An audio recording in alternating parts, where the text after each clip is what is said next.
Hace mucho tiempo en el video de Ultravox hablamos sobre cómo con la llegada de Kraftwerk surgió un género musical conocido como el synthpop, el cual, si resumimos su concepto, es una especie de música electrónica con sintetizadores que busca hacer un pop mucho más minimalista y experimental a través de sus letras o sonidos.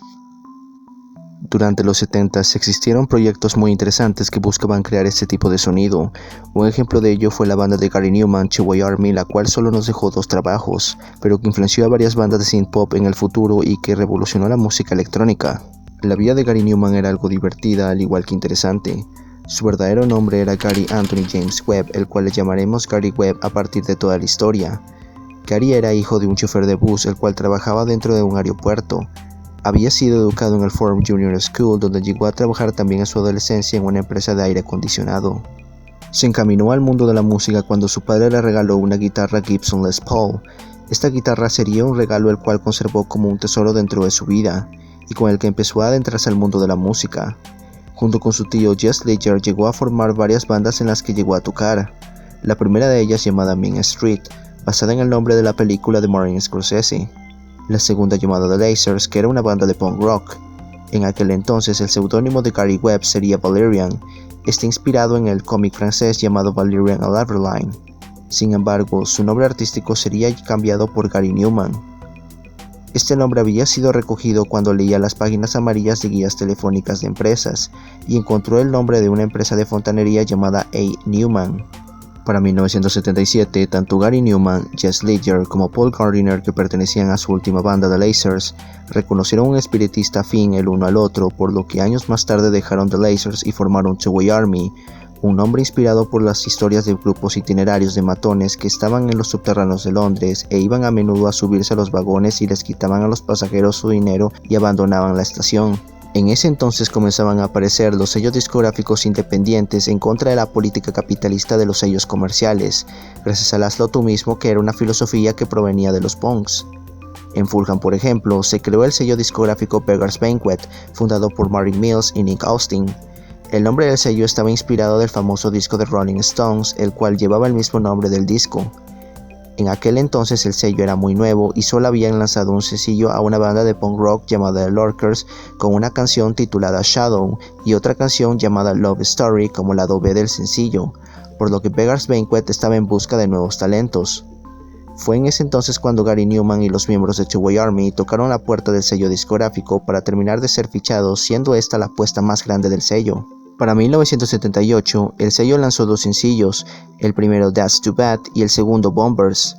Aquellos 2 sencillos de 7 pulgadas permitieron que la banda tuviera un futuro prometedor. Lograbas notar las influencias punk de Gary Numan cuando escuchas la guitarra pesada y su voz extraña y particular. Sin embargo, las canciones dejaban un mensaje sin futuro detrás. Muchas de las letras de Numan precedían al punk por varios años y se inspiraban de temas filosóficos como la soledad. Esto era debido ya que desde pequeño tenía una enfermedad conocida como el síndrome de Asperger, una enfermedad caracterizada por la dificultad de interacción social. Este sería un tema del que se hablaría de forma seguida en sus futuros trabajos como Me I'm Disconnect From You. También las letras se inspiraban de la ciencia ficción de escritores como Philip Kindred Dick y William Seward Burroughs.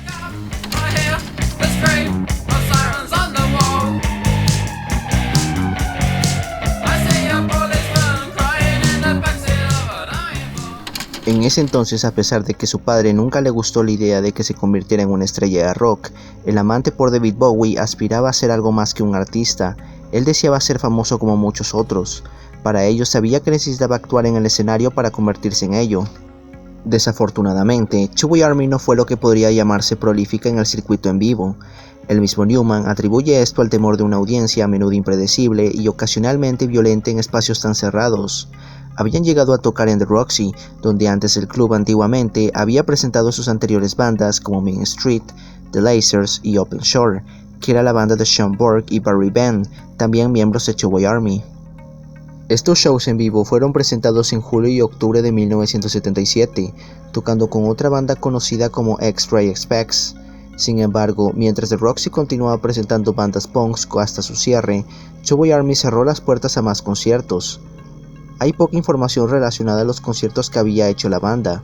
Lo único que tenemos es una copia pirata de un concierto de Two Way Army en The Roxy, que no se sabe con exactitud si fue en aquel lugar. Uno de los últimos conciertos que Two Way Army tocó fue como teloneros de The Skids en el pub White Hart en enero de 1978, que según cuenta la historia se convirtió en una especie de baño de sangre.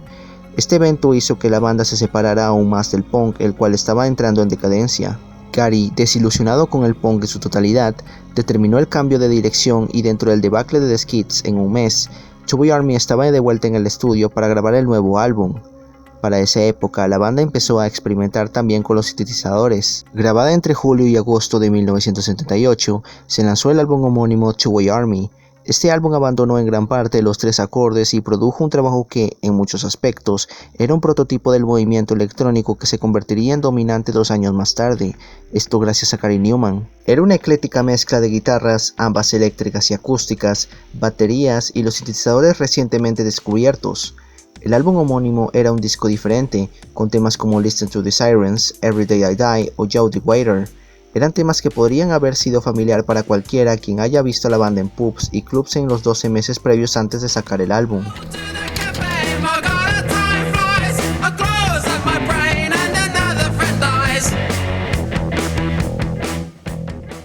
A partir de 1979 en adelante, el aspecto visual de la banda se hizo cada vez más impactante.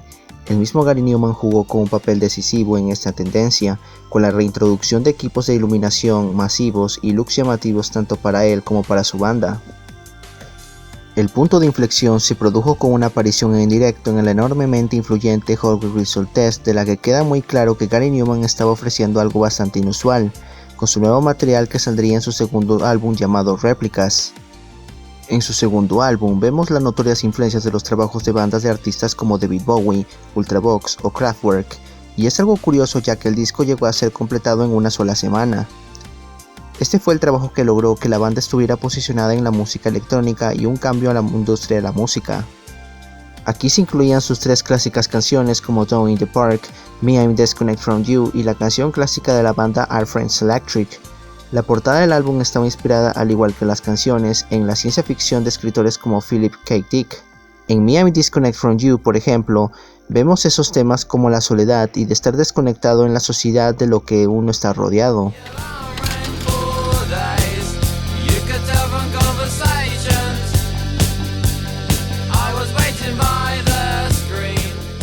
Our Friends Electric, al igual que Down in the Park, están adentrados en el mundo de la ciencia ficción.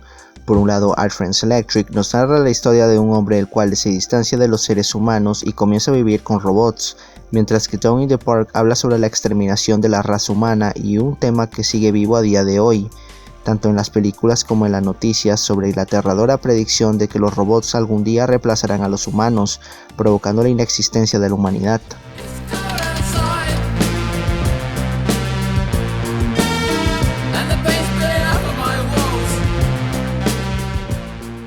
Tras el éxito de su segundo álbum, John Peel había decidido hacerle una Peel Session a Two Way Army. No obstante, poco después de eso la banda se separó.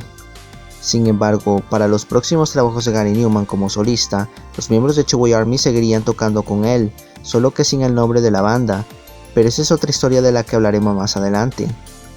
Two Way Army no solo fue la banda que fue el comienzo de Gary Numan que lo lanzaría al estrellato, sino también la banda que definiría el sonido del synth pop mezclado con el new wave.